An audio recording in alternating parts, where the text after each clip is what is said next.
सीधे सीधे मार्ग है। इन दोनों के बीच बड़ा छिपा हुआ एक तीसरा मार्ग है जिसमें दोनों का सार है। साधारणता उसकी बात नहीं की जाती क्योंकि उसकी बात करनी कठिन है, लेकिन चूंकि तुमने मुझसे पूछा मेरे संबंध में, इसलिए वो तुम्हें कह देना जरूरी। इन दोनों के बीच में ध्यान का मार्ग है। वो अति सूक्ष्म है, महासूक्ष्म है। ध्यान की धारणा को समझना बड़ा कठिन है, फिर भी कोशिश करो। ज्ञानी कहता है हमने अपने पात्रता से पाया, भक्त कहता है प्रसाद से पाया, लेकिन दोनों में एक बात सहमति है कि पाया। ध्यानी कहता है हमने कभी खोया नहीं। ध्यानी कहता है पाने का सवाल कहां है, वो तो पाया ही हुआ है, वो तो स्वभाव है। खोने की तो केवल भ्रांति है, धारणा है कि खोया है। जैसे मछली भूल गई कि सागर में है, बस ऐसे है तो सागर में ही। तुम परमात्मा में जीते, श्वास लेते, जागते, सोते, उठते, बैठते, जन्मते, मरते, तुम उससे क्षण भर को विदा नहीं हो सकते, क्योंकि परमात्मा यानी पूर्ण अस्तित्व, परमात्मा यानी ये सारी विराट ऊर्जा, ये सब कुछ। ध्यानी कहता है परमात्मा को कभी खोया ही नहीं। तो दोनों ही बातें व्यर्थ हैं कि प्रयास से पाया कि प्रसाद से पाया। खोया ही नहीं, जाग कर पाया। सोए में लगा कि खो गया, जाग में लगा कि है, नहीं खोया। सोए में जब लगता था खो गया तब भी खोया न था, हम ही सो गए थे। जैसे दिया जल रहा था और तुम्हें झपकी लग गई, दिया तो जलता ही रहा। तुम्हारी नींद ने दिए को ना बुझा दिया, तुम्हारे आंखों में सपने गिर गए, तुम्हारे सपनों ने दिए पर अंधेरा ना कर दिया। तुम खो गए, तुम दूर हट गए, तुम भूल गए कि दिया है। फिर आंख खुली, दिए को उपलब्ध कर लिया। तुम कहोगे दिए को फिर पा लिया, खोया ही ना था तो फिर पाने की बात ठीक नहीं। दिया तो सदा था, जो सदा है वही परमात्मा है। ध्यानी कहता है अपनी ही झपकी लग गई, खोया नहीं, क्योंकि एक बार खो जाए तो पाना असंभव है, क्योंकि जो खो जाए वो हमारा स्वभाव ना रहा। वो ऐसे रहा जैसे हाथ में कोई चीज थी, खो गई, मिल जाए फिर भी खो सकती, लेकिन तुम्हारा हृदय की धड़कन तो ना खो जाएगी। फिर हृदय की धड़कन भी बंद हो सकती, तुम्हारा चैतन्य का गुण तो ना खो जाएगा, तुम्हारा होने का भाव तो ना खो जाएगा। तुम जब सो जाते हो तब भी तुम होते हो, हालांकि तुम्हें बिल्कुल पता नहीं चलता कि तुम हो। जागते हो तब पता चलता है। सोने में जो छिप जाता है जागने में उभर जाता है, सोने में जो भूल जाता है जागने में स्मरण आ जाता है। ध्यानी कहता है परमात्मा को खोया नहीं, सिर्फ विस्मृति हो गई। स्मरण पर्याप्त है, ध्यान पर्याप्त है। तो ध्यानी की दृष्टि से तो न तो वो पात्रता से मिलता है, क्योंकि वो तुम्हें मिला ही हुआ है। तुम कितने ही अपात्र हो तो भी तुम्हारे भीतर वही धड़क रहा है।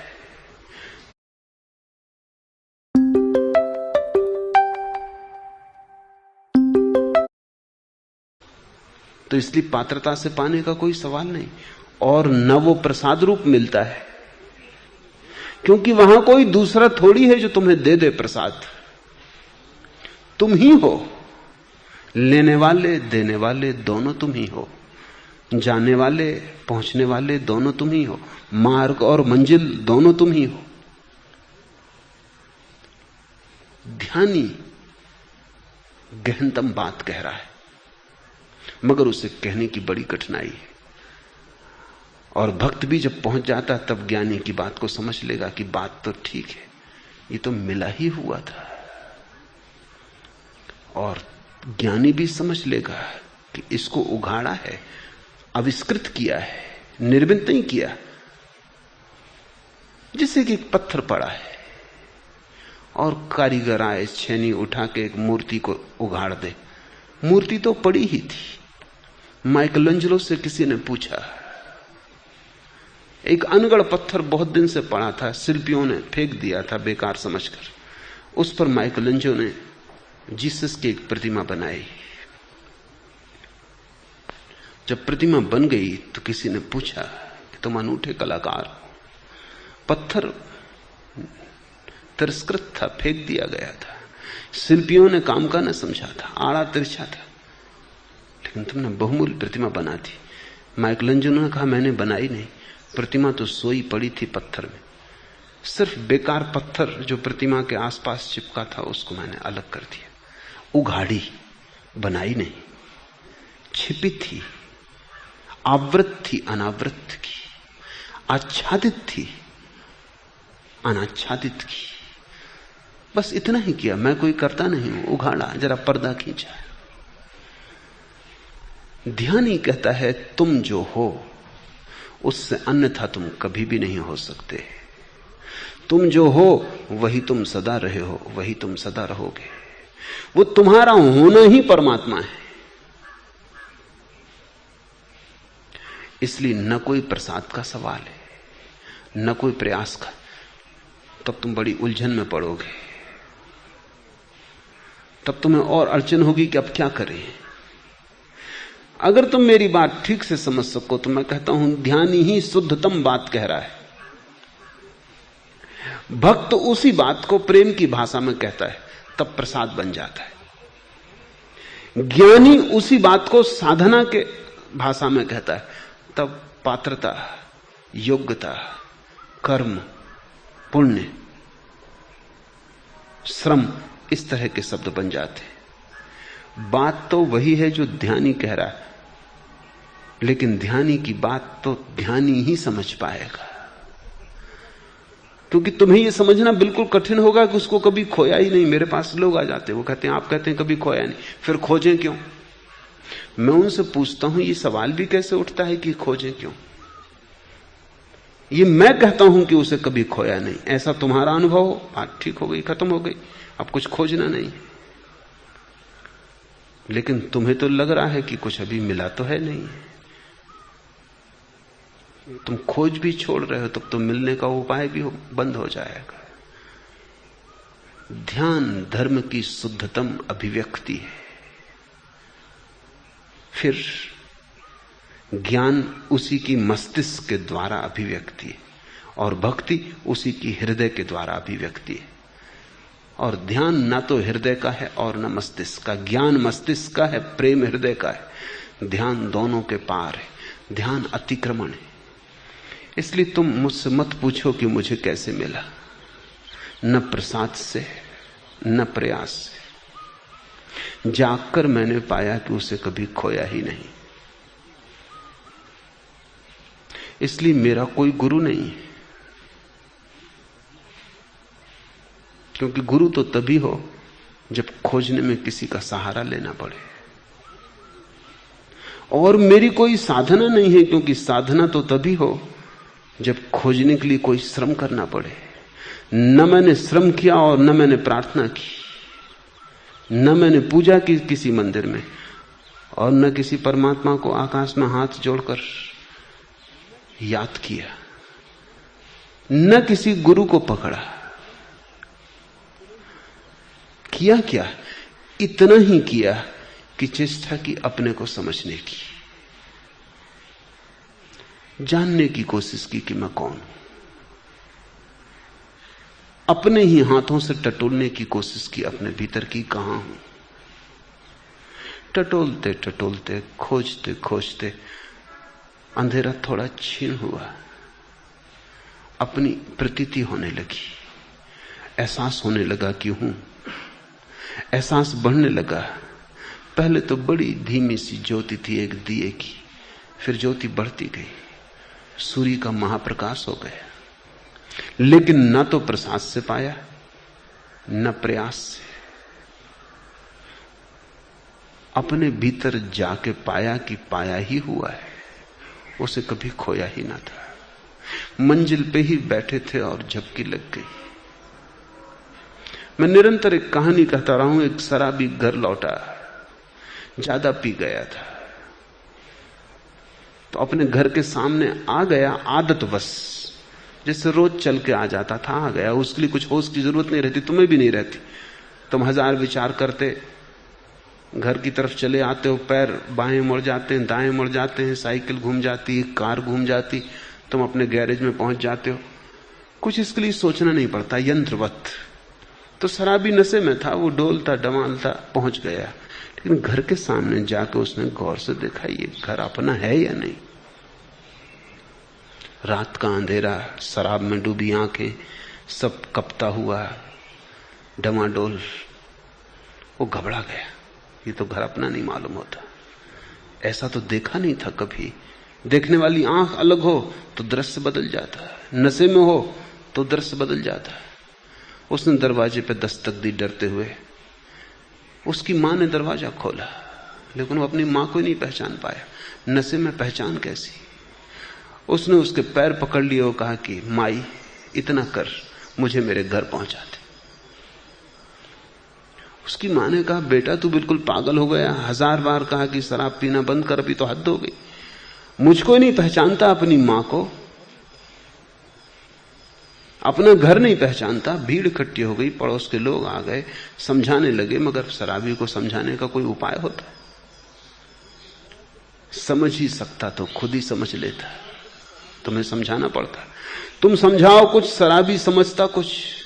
तुम कहो कुछ, वो सुनता कुछ और अर्थ निकालता है। वो बहुत घबरा गया। उसने कहा कि तुम सब मुझे मार डालोगे, मेरी मां मेरे घर राह देख रही होगी, तुम मुझे क्या उल्टी सीधी बातें समझा रहे हो? क्या मुझे अपनी मां की पहचान नहीं? क्या मुझे अपना घर मालूम नहीं?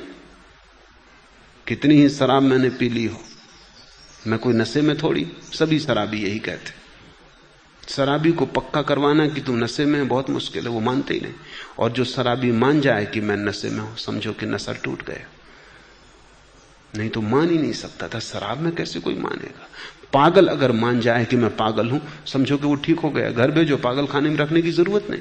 पागल कभी मानते नहीं कि मैं पागल हूं। सारी दुनिया को पागल कहेगा, खुद को नहीं मान सकता। उसने सबको कहा कि तुम सब शराब पी गए मालूम होते।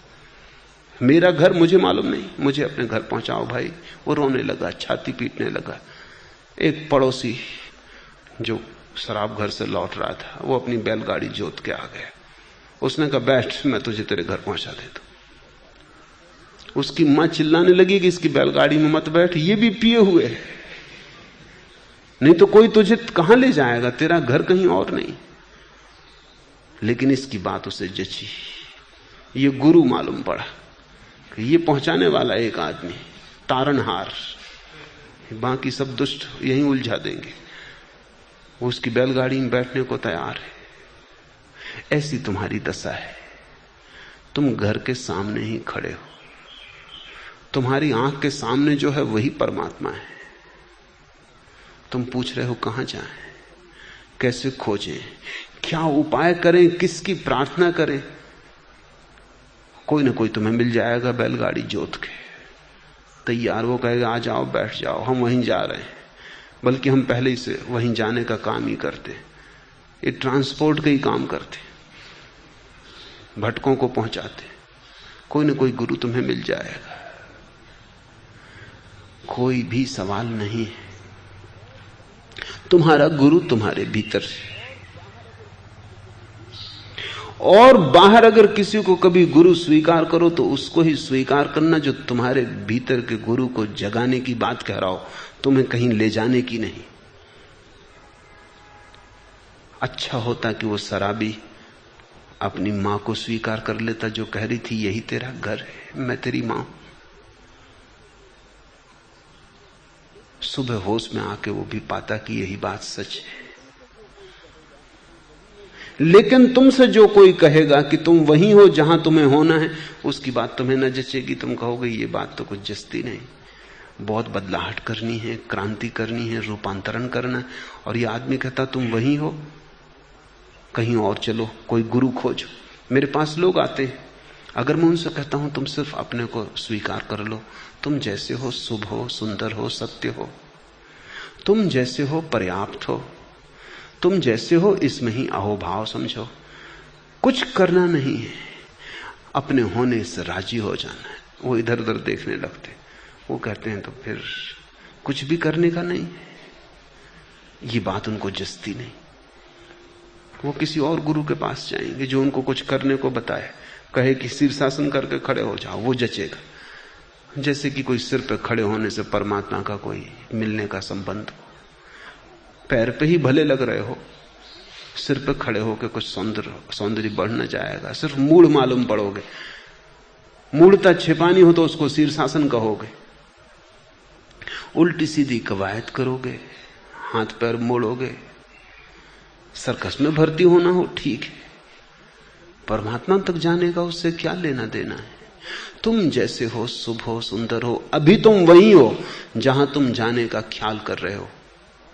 जाने का ख्याल छूट जाए और तुम तृप्त हो जाओ, इसी क्षण में तुम पहुंच गए। और जाने का ख्याल पकड़े रहे तो तुम दौड़ते रहोगे अनंत काल तक। वही तुम्हारे अनंत जीवन की कथा है, व्यथा है। दौड़ो, कहीं भविष्य में कोई लक्ष्य है, उसे पाना है। जब तक वो न मिलेगा तब तक बेचैनी है। वो कभी मिलेगा नहीं, क्योंकि तुम जहां भी पहुंचोगे वहीं से भविष्य का लक्ष्य दूर दिखाई पड़ेगा। वो क्षितिज की भांति है, मृग मरीचिका है। न तो मैंने प्रसाद से पाया किसी के, न किसी प्रयास से पाया। मैंने तो जाग के देखा कि खोया ही नहीं था। इसको ही मैं सहज योग कहता हूं। इसी को सहजों ने कहा है सहज गति। चरणदास ने उसे नाम ही सहजो दे दिया। सहजों का अर्थ जो सहज, कुछ न पाने को न कुछ खोजने को। मगर सहजों की भाषा भक्त की है, इसलिए उसने प्रसाद की चर्चा की। महावीर की भाषा ज्ञानी की है, इसलिए उन्होंने तपश्चर्या, श्रम, साधना की बात की। मेरी बात अगर तुम्हें समझनी हो तो मेरी सारी चर्चा ध्यान की है, और ध्यान भक्ति और ज्ञान दोनों के पार है। या ध्यान ही भक्ति का प्राण है और ध्यान ही ज्ञान का प्राण है। भक्ति एक काया है, ज्ञान दूसरी काया है, लेकिन आत्मा दोनों के भीतर ध्यान की है। भक्त भी प्रार्थना करते करते ध्यान लीन होता है, ज्ञानी भी तपस्चरण करते करते ध्यान लीन होता है। जो भी पहुंचे कभी, उनसे अगर पूछोगे सभी की बात एक है, और वो बात है ध्यान। पर अभिव्यक्तियां अलग हैं। सहजो प्रेम का गीत गाती है, महावीर ज्ञान का उच्चार करते हैं। मैं तुम्हें खालिस सोना देना चाहता हूं, आभूषण नहीं। महावीर ने भी सोने का उपयोग किया है, लेकिन ज्ञान के आभूषण बनाए। सहजों ने भी उसी सोने का उपयोग किया है, लेकिन प्रेम के, भक्ति के आभूषण बनाए। मैं तुम्हें आभूषण नहीं देना चाहता, मैं तुम्हें खालिस सोने की डिग्री ही देना चाहता हूं, उसका नाम ध्यान है।